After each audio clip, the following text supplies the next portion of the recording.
Salut bande de margoulins et bienvenue dans le premier épisode de J'irai picoler chez vous. Le but de la série sera de vous proposer des bars qui sortent de l'ordinaire, que ce soit dans l'ambiance ou dans la qualité de leurs produits. Je sais que le titre porte à confusion, mais l'objectif de la série c'est pas de se mettre une mine. À mon grand regret, j'ai plus 18 ans. Donc nous allons commencer ce premier épisode à l'échoppe de bière dans la belle ville de Poissy. Tout d'abord nous allons voir une présentation du bar et de ses produits, puis je vais interviewer le maître des lieux sur son parcours. Installez-vous tranquillement pendant cette interview what the fuck, on va rejoindre tranquillement Pierre dans son échoppe.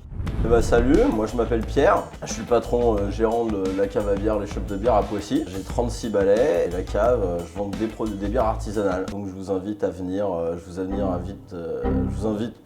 Vas-y, cut.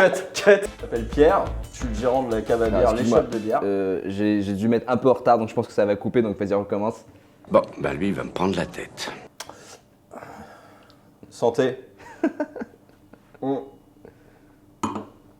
Ça va mieux aller là. Salut, je m'appelle Pierre, je suis le gérant de la cave à bière, l'échoppe de bière à Poissy. Petite cave à bière artisanale avec de la vente à emporter, de la dégustation sur place. Donc vous pouvez venir acheter des bières pour les ramener chez vous, venir boire des mousses ici. Voilà. Déjà, santé hein, comme vous pouvez voir, Pierre sert au savoir. Exactement, santé, santé yes. Alors dis-moi Pierre, qu'est-ce que c'est que toutes ces bières en canettes, en bouteilles, il y en a de toutes les variétés. Alors explique-moi un peu tout ça. Eh ben, on a de la bière, donc que de la bière artisanale. Le but de la cave, c'est de proposer des bières françaises et internationales avec un accent donc exclusivement sur l'artisanal. Au début, j'ai commencé, j'avais un peu de bière indus et puis j'ai décidé de tout jarter pour avoir vraiment un niveau de qualité. En tout cas, aller chercher le plus haut niveau de qualité possible potentiellement. Proposer des bières à différents tarifs, différents types de goûts, différentes saveurs, voilà, que les gens essaient de s'y retrouver et surtout essayer de proposer des bières que les gens vont aimer parce que tout le monde n'a pas les mêmes goûts. Ici, c'est les bières françaises, donc vous en avez des locales. Vous en avez aussi des françaises mais qui sont pas locales pour le coup, un peu de partout en France. Moi je mets ça en étiquette jaune, j'essaie de marquer un peu la ville où c'est produit pour que le client puisse se repérer un peu. Et puis après en international, je mets ça en étiquette orange, je marque le pays. J'avais jamais remarqué en plus. Comme ça, bah tu vois, comme ça le client il peut se situer. Il y en a d'autres encore un peu ici avec des grands formats notamment ou d'autres. J'ai aussi quelques rhums. La cave aussi propose des rhums maintenant depuis quelques années. Différents types de produits, parfois des eaux de vie de bière. Le but c'est de rester vraiment sur l'artisanal. Et d'essayer d'avoir différents types de saveurs, à différents prix, voilà. Et que ça tourne. Le but aussi dans la cave, c'est que ça tourne sans arrêt. Parce que le monde de la bière artisanale, c'est un monde très très créatif. Et les brasseries, en fait, changent constamment leurs recettes. Tout simplement parce que les mecs veulent s'amuser, en fait, et pas brasser tout le temps la même chose. Donc il y a vraiment un phénomène de bière éphémère dans la bière artisanale. Je sais pas, 90% de mon magasin environ, je pense qu'il est éphémère. Et il évolue en permanence, ce qui donne aux gens aussi envie de revenir, de goûter d'autres trucs, de voir d'autres trucs. Il y a des bières pression aussi, il y a 2 bières en pression qui changent aussi en permanence, qui sont notées au mur, là voilà. Là en ce moment il y a une saison et une session IPA. Et donc voilà, ce qui fait que les gens y reviennent. Toi-même tu sais, on vient, on boit des trucs différents, on goûte des trucs, on s'éclate quoi. On peut boire sur place, on peut boire, comme je l'ai dit tout à l'heure, là toutes les bouteilles ici ou canettes buvez de la canette d'ailleurs, sont dispo au frais dans le petit frigo là, et puis on se pose au comptoir ou au fond et puis on boit des mousses quoi. Ça j'aime. Tiens d'ailleurs ça m'intéresse que tu as dit buvez de la canette. La canette elle a souvent une très très mauvaise réputation. C'est vrai. Et explique-moi pourquoi c'est mieux de boire de la bière en canette. Pas spécialement mieux, mais bière de canette ne veut pas dire forcément bière de mauvaise qualité. Exactement, faut savoir ça, c'est dans l'état d'esprit, dans la croyance populaire en France un peu, qui dit bière canette dit bière de mauvaise qualité, bière de clodo hein, comme on dit. Pas chez nous. Je vous le dis très clairement. Pas chez nous. Et en fait, la canette, ça présente quelques avantages, notamment le premier, c'est de protéger la bière de son ennemi numéro 1, qui est le soleil, la lumière et la chaleur également. Et comme vous avez dans la canette un contenant complètement... Merde, j'arrive pas à trouver mon mot. T'inquiète, je vais... Ouais, tu quittes. A few moments later. Ah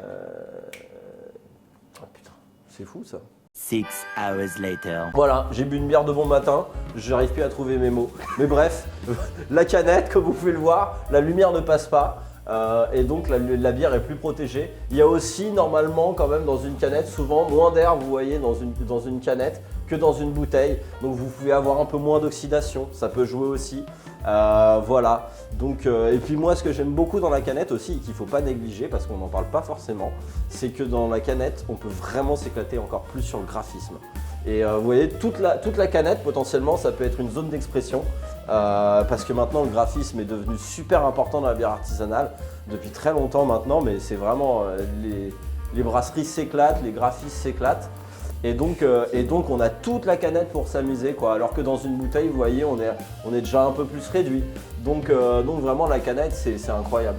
J'ai d'ailleurs beaucoup de clients qui collectionnent les étiquettes, on peut les retirer des canettes. Moi-même j'ai fait des. Voilà. Moi-même j'ai fait des. Vous verrez tout à l'heure dans le magasin, mais il y a des murs d'étiquettes, ce qui rend très stylé chez vous. Donc la canette c'est très bien, il faut faire confiance à la canette, il ne faut pas avoir peur de la canette. La plupart des brasseries françaises s'y mettent, alors qu'avant c'était pas le cas. Ressentez, hein. Ressentez, hein. Allons-y gaiement. C'est gratos.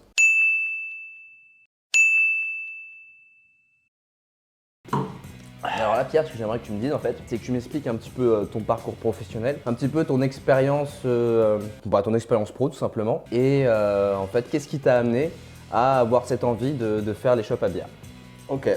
Les shops de bière. Les shops de bière, Continue, pardon. hein. Putain, je suis un salopard. C'est du journalisme total. Non mais c'est pas grave. Alors mon parcours professionnel, moi je viens de la bière avant aussi, mais différente, c'était la mise en bière puisque je travaillais dans les pompes funèbres. Oh. Je suis resté dans la binouse aussi, tu vois. J'étais dans les pompes funèbres et tout, et concrètement, je me faisais bien chier. Et je savais que j'étais pas trop fait pour ça, tu vois. Et suite à des emmerdes au boulot, et notamment avec mon patron qui était un Petit-fils de... et voilà. Salut patron.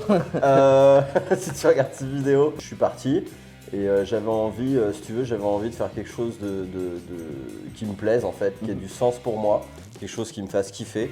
Parce que j'avais passé la plupart de ma vie sur des rails.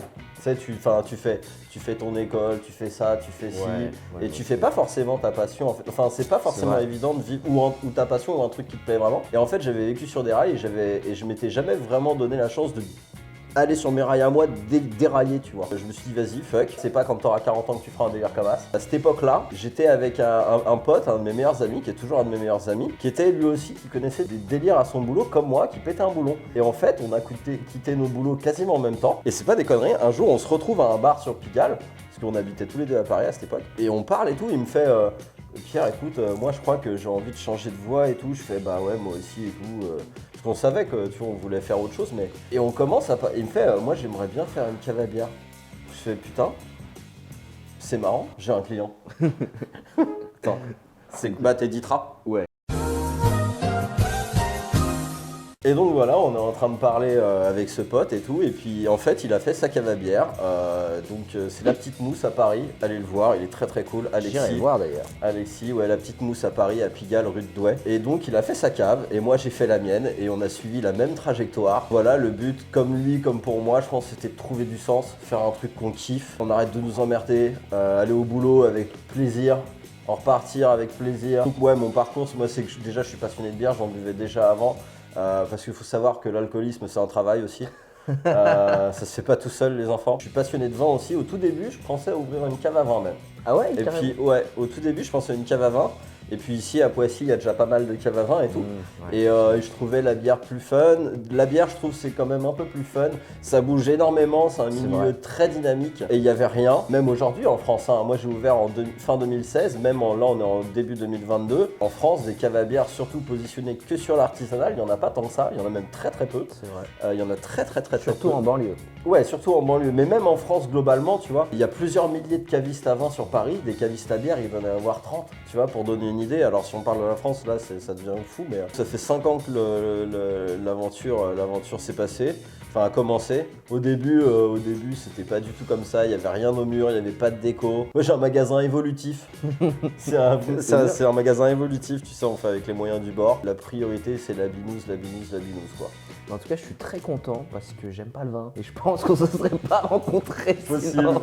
Ouais. Bah, c'est pas que j'aime pas le vin, mais c'est juste que des fois je fais des réactions allergiques donc ça aide pas trop à aimer le vin. Oui, tu m'étonnes. Bah, je peux comprendre. Alors que la bière, j'ai vu que t'étais serein là-dessus. Ouais, là, y a pas de souci. Voilà. Bon, vas-y, on fait la prochaine question dans les toilettes. Voilà. Ouais. Ok. N'imaginez rien derrière votre écran. Il n'y avait rien de sexuel entre nous. Exemple des tickets, je parlais calés sur les murs, c'est plutôt cool. Ça rend plutôt pas mal. Voilà. C'est pas fini d'ailleurs, après il y en aura partout, ça va être un délire. C'est plutôt cool. Et du coup, qu'est-ce que tu conseillerais à quelqu'un qui veut se lancer dans ton métier actuellement? Comment commencer en fait, les choses qui sont difficiles, comment gérer un bar tout simplement? Alors, moi je me vois bar et je me vois aussi caviste. Pour le coup, c'est pas le même métier. Effectivement. C'est court à dire, mais l'emplacement. Parce qu'on fait un boulot, si vous faites de la bière artisanale, on fait un boulot qui est quand même un peu de niche, clairement. Vous ne serez pas vraiment un bar, si vous êtes caviste en tout cas, vous ne serez pas vraiment un bar, donc dans la tête des gens, tout le monde ne viendra pas forcément boire sa pinte ou son mojito ou chez vous. Donc bien choisir son emplacement, essayer de faire selon ses moyens, c'est con mais pas trop dimensionné.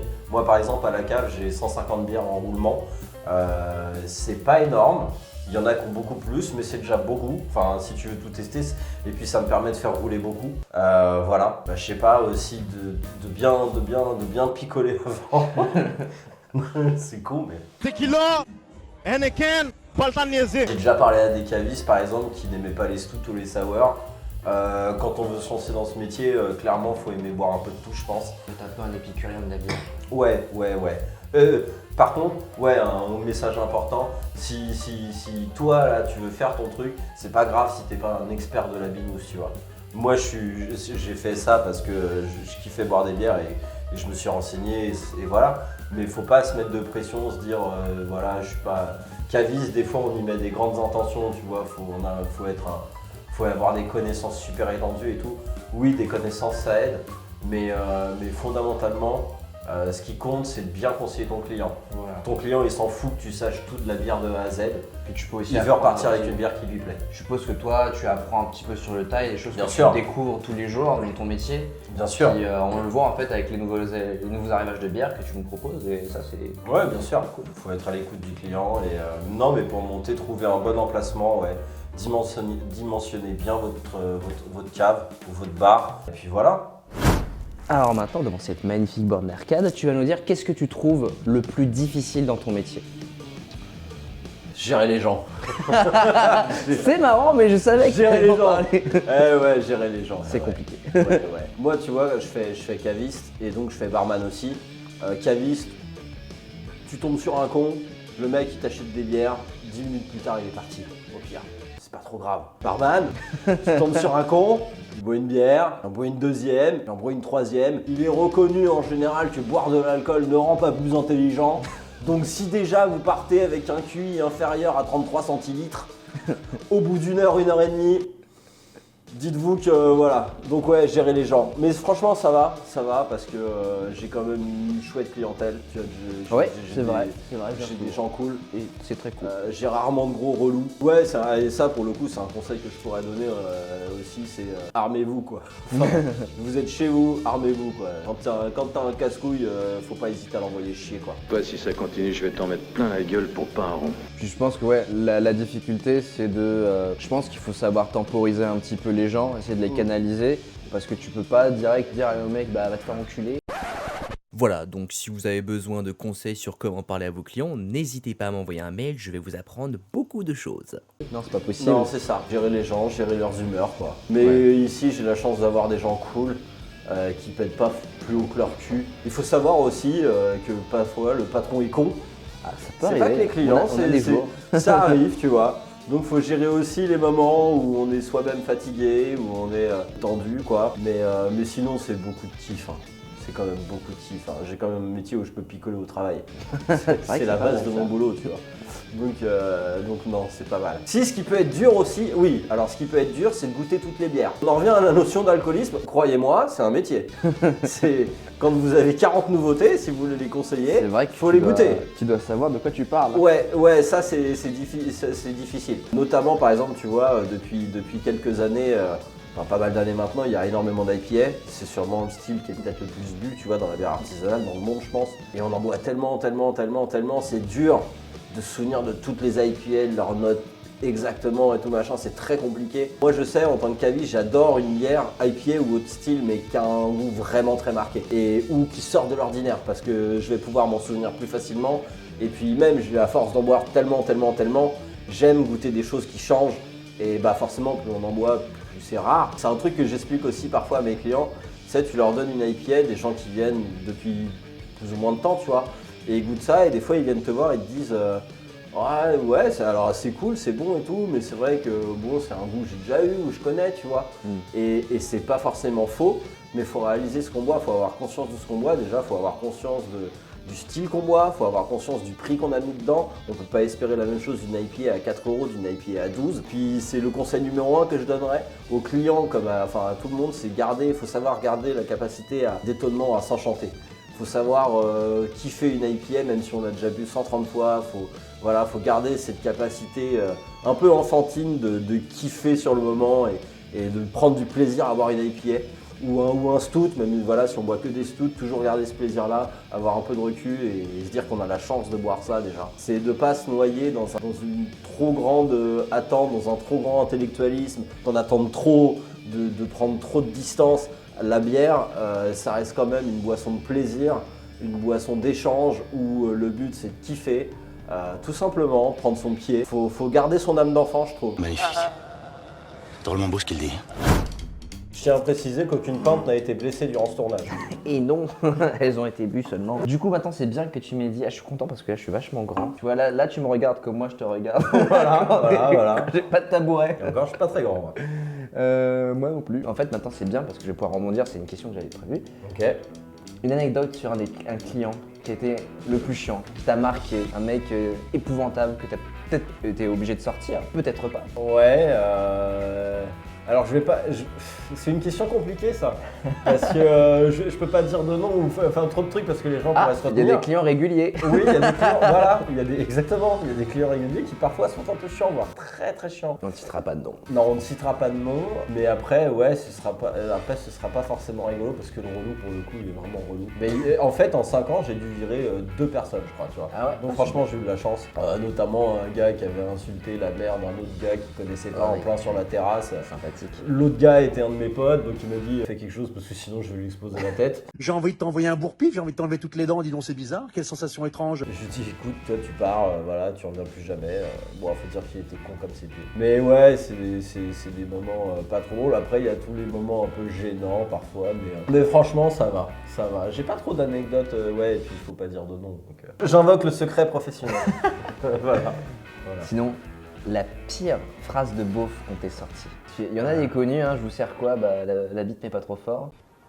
C'est nul. Qui m'énerve, c'est pas forcément une phrase de beauf, c'est qu'est-ce que je vous sers? Une bière. Ça, voilà, je l'entends 170 fois par an. Ne faites pas ça. Ça me casse les couilles un truc de beauf. Phrase de beauf, ouais, j'ai entendu des sacrés dingueries ici. C'est sûr que le niveau intellectuel passe une certaine heure et est pas. Désolé les mecs. C'est surtout les petites remarques, ouais. Les gens ils te demandent et tu leur dis dites-moi comment je peux vous aider. Moi comment je peux vous aider. Ouais, voilà. Ne faites pas ça non plus. Ouais, parce que ça rend fou ça. Ouais, ma copine elle me le fait souvent et ça Voilà. rend fou. Ouais. Comme tu l'as entendu 40 fois dans la semaine, depuis des années, ça va plein de cul.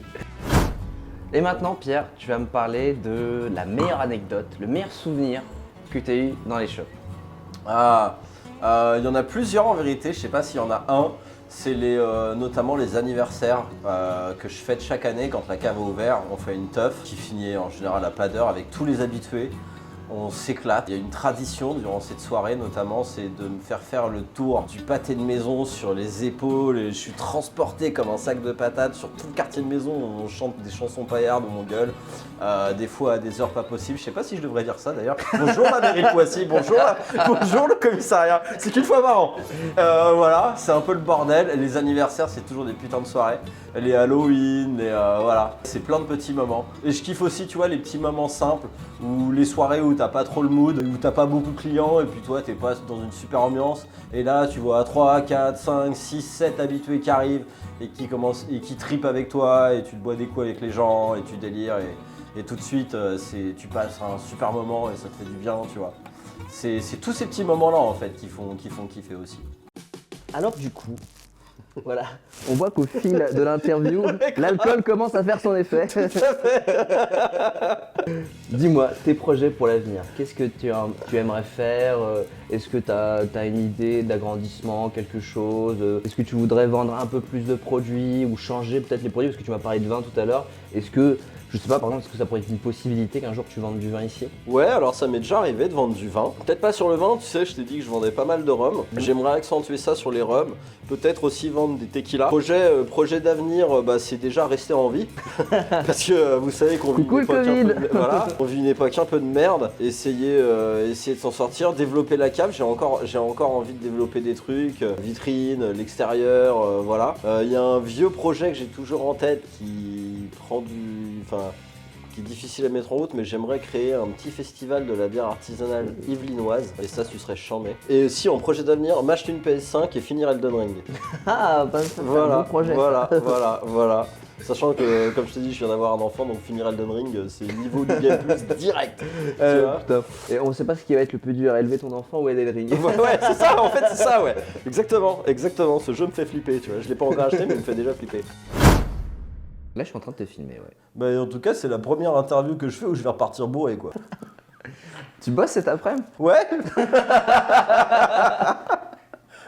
Ah, mais ça, c'est classique, ça. Donc maintenant, je vais te poser une série de questions simples. Yes. T'auras des dilemmes et Ok. t'auras des questions qui vont peut-être te plaire ou pas, on verra. Ok. Alors, si tu devais faire un choix, Ouais. voilà, on va partir dans un monde où voilà, tu devais choisir soit entre du rhum et de la bière. Tu ne pourras plus jamais reboire l'un ou l'autre. Il faut que tu en choisisses un seul. Bière. Bière, ok. Ouais, assez facile parce que tu peux en boire pas mal avant d'être complètement raide, et puis c'est peut-être un peu plus plaisir que le rhum qui est déguste. Puis il y a tellement de bières différentes, c'est tellement fou aujourd'hui, tellement de goûts Ouais, différents. c'est vrai ouf. que C'est ouf. je me prenais pour un épicurien de la bière avant de venir ici, et quand je suis venu ici, je me suis dit putain, mais j'étais à côté de la plaque en fait. Je me sentais chaud parce que je buvais de la triple carmélite ou de la chouffe. Alors, deuxième question. Ton bar prend feu. Quelle est la première chose que tu vas essayer de sauver? On part du principe que tu as une force surhumaine, donc tu peux prendre n'importe quoi. Donc dis-moi la première chose qui te passe à l'esprit, un truc que tu voudrais absolument garder dans ton bar. Ouais, la borne d'arcade. C'est marrant, mais moi aussi. La borne Moi d'arcade. aussi, ça aurait été la borne d'arcade. Bah oui, la borne. Elle est magnifique. Ouais, hein. clairement. plus, En tu l'as deuxième, bien le frigo. customisé, ouais. Si j'ai une force surhumaine, la borne, le frigo. Voilà. Et voilà, c'est bon. Alors là on va tester, voilà. On va essayer un peu de rentrer dans la frustration du connaisseur, tu vois. Ouais, vas-y. Si un client rentre et te dit « Vous pouvez pas me faire un mojito, vous prenez de la limonade avec un de vos rhums arrangés là. » Je lui dis qu'il peut aller à Carrefour déjà. Je lui dis qu'on vend des bons produits et qu'ils se boivent sans transformation la plupart du temps. Une bonne bière, un bon rhum, ça se boit sans transformation. Puis éventuellement, s'il peut, il va sur Amazon et puis il s'achète un palais. Hein. Ne mélangez pas des rhums arrangés. C'est fait pour être bu directement. Bah ouais. Quand tu vois des gens qui te mélangent du rhum arrangé avec du jus d'orange, tu te dis mais grave. putain, mais les Mais gars grave. quoi. C'est grave. Hérétique! Au bûcher! C'est le bûcher! Si ça a du goût, c'est normal. Le pire compliment qu'on t'ait fait sur ton bar ou sur tes bières. Tu vois, genre un compliment, eh ben je m'attendais à une bière de clochard, mais au final. Ah putain, je sais pas trop sur mon bar ou sur. Non, ça s'est pas arrivé ça. C'est pas arrivé jamais? Non, je crois pas que je m'en souvienne. Après, c'est pas forcément. C'est un peu dans ce trip là, mais c'est un peu différent. Mais les gens qui tiquent un peu sur le prix. Ah oui. Parce que ça, c'est vrai qu'on en a pas parlé. Mais Et oui, c'est vrai qu'on n'a pas parlé du prix. Et ça, c'est important, mine de rien. Parfois, on rentre dans une cave à bière, notamment la mienne par exemple, et on se dit waouh, le mec il vend des bières à 7, 8, 9, 10, 11, 12 euros. J'ai des trucs moins chers, hein, mais c'est pas rare de mettre 7 euros dans une canette, 8 ou 9. Et parfois, les gens ont du mal à concevoir ça, enfin, comprennent pas. Et parce que vous allez à Carrefour, vous achetez un pack de lait, j'imagine, vous en avez 12 pour 9 balles, quoi. Ouais, c'est ça. Ouais. Voilà. Mais vous avez 9 bières, enfin, bières. Voilà. on se comprendra, quoi. Ça tacle. Bah oui, non, mais. Des fois, on a des petites réflexions. C'est le prix à l'unité, ça? Bah oui. Mais c'est un produit artisanal qu'on boit. Faut avoir conscience de ça, quoi. Les gens ont parfois pas conscience de ça parce que dans l'état d'esprit collectif, une bière c'est un petit truc, tu sais, qu'on se boit autour de la piscine ou au chantier, qui doit coûter 2 balles, être rafraîchissant et pas avoir beaucoup de goût, mais te rafraîchir et qui va te faire pisser après, quoi. Alors qu'une bière c'est beaucoup plus que ça, et c'est fait par des mecs qui le font avec plaisir, avec passion. mais sérieusement, qui essaie de proposer des putains de produits, des putains de goûts, avec des putains d'ingrédients qui coûtent de l'argent, où il y a un vrai travail derrière. Donc ça c'est dans le prix des bières aussi. Voilà, typiquement quand vous buvez une bière qui est vieillie en barrique, et faut payer la barrique. Ensuite la bière est vieillie, et tout ça a un coût. Voilà, il y a un savoir-faire derrière. On est sur un produit artisanal, il y a un savoir-faire. Mais grosso modo, après en général les gens après ils goûtent et ils comprennent. Ouais, c'est con, hein. La qualité, ça se paie. Exactement, voilà, tout à fait. Tout à fait. La qualité, ça se paie. En fait, c'est incroyable, mais même de mon expérience, en fait, depuis que j'ai goûté plusieurs bières artisanales, j'achète plus de bières. La seule fois où j'achète des bières dans un supermarché, c'est quand je fais une grande soirée, parce que oui, forcément, payer de la bière à 8 € la canette pour une trentaine d'invités, pour 15 personnes, ouais, c'est un peu compliqué. C'est un peu chaud, ouais. Mais quand je bois tout seul ou avec ma copine, je préfère avoir une bonne bière et voilà. Mais c'est pour ça qu'il faut que je t'invite chez moi, parce que chez moi les bières sont gratuites. Je ramène le carton de 24, crois-moi que c'est l'avantage d'avoir une cave à bière. Par contre, quand vous venez chez quelqu'un qui a une cave à bière, vous picolez bien en général, c'est cool. Ça c'est bon à savoir. Ayez des amis cavistes. Non mais sur ce que tu as dit, pour rebondir, il y a un proverbe de la bière artisanale qui résume exactement ce que tu viens de dire, c'est Once you go craft, you'll never go back. Et c'est très très vrai. Une fois que tu as commencé à goûter à de la craft, à des putains de bières, c'est dur de revenir à boire des trucs très sucrés ou très indus, enfin tout court en fait. C'est très très dur. Et moi j'ai beaucoup de clients qui m'ont dit, un jour il y avait un client, il m'avait fait sourire, il me regarde, il me fait « Faites chier, vous m'avez niqué ma lèvre ». Bah ouais, maintenant vous savez que c'est de la merde, bah ouais. Et donc il a jamais pu en boire quoi. Et ouais, c'est vrai. Après voilà, même si certes ça a un budget, il faut être peut-être un peu un flexitarien de la bière, dans le sens où vaut mieux acheter de la qualité plutôt que de la grande quantité et boire de la pisse. Exactement. Mais n'hésitez pas à acheter de la grande quantité. Hein. Grande quantité de qualité. Il faut savoir que la bière c'est un achat de précaution, donc n'hésitez pas, allez-y. Hein. Dernière question. 1664 ou Cronenbourg? Oh putain. 1664. Ah ouais? Ouais. Je crois que j'ai goûté une Cronenbourg. Ouais, c'est ça. Non, attends, j'ai goûté une Cronenbourg chez un pote en Bretagne il y a genre 5-6 ans. J'ai goûté une gorgée. J'en ai bu des crocs, tu vois, quand j'étais jeune, machin, mais j'ai goûté une gorgée et j'ai pas pu. La 16 c'est pas de la bière, mais quand l'accro, je pense, c'est le degré zéro de la binouse, quoi. Tu sais que pour mes 18 ans, j'avais fait une soirée. On allait dans une forêt, gros bordel, et j'avais pas beaucoup de thunes. Et j'étais parti avec un budget genre 50-100 balles. Mais tu sais, on était beaucoup, genre on était une quarantaine. Donc du coup je me suis dit, pour que tout le monde en ait un petit peu pour son gosier, vas-y, je vais acheter grande quantité mais qualité. Et je m'en souviens toute ma vie, j'ai acheté une bière, elle s'appelait la Monster Bro. Elle était au rayon discount de Auchan. Ouais, que tu trouves genre à 80 centimes la canette de la pinte là, un truc comme ça, non? Non, c'était des packs, et le pack il devait coûter 4 balles, et 4 balles t'avais 12 bières quoi, tu vois. Ouais, donc t'as rincé quoi. Bah en gros c'est un peu, j'avais l'impression de boire de la flotte et du houblon, tu sais, tu mélanges comme ça et hop tu donnes directement. C'était dégueulasse. Mais à l'époque j'étais content de boire ça. Bah oui. C'est dire comme quoi tu peux améliorer ton palais au fil des années quoi. On commence tous quelque part, hein. L'important c'est de progresser. Hein. Et c'est parfait, je pense qu'on va s'arrêter là. Et bah, je vais merci, prendre des rushs du bar. Bah écoute, merci à toi en tout cas. C'est très sympa d'avoir accepté cette interview et surtout venez à l'échoppe à bière de Poissy. Tout sera dans la vidéo, hein, l'adresse, le lien, etc. Vous attend. Venez sobre. Venez sobre, mais repartez bourré. Exactement, voilà, potentiellement. Je suis très satisfait de cette première vidéo. Je sais qu'elle est un petit peu longue, mais l'expérience de Pierre était vraiment très intéressante. C'est un personnage très convivial et il saura trouver une bière qui vous convient, peu importe la taille de votre bourse. Et quand je parle de bourse, je parle de votre porte-monnaie. N'hésitez pas à aller le voir pour prendre des bières ou aller boire un coup, l'adresse sera en description. Et je vous dis à très bientôt dans un prochain épisode de J'irai picoler chez vous.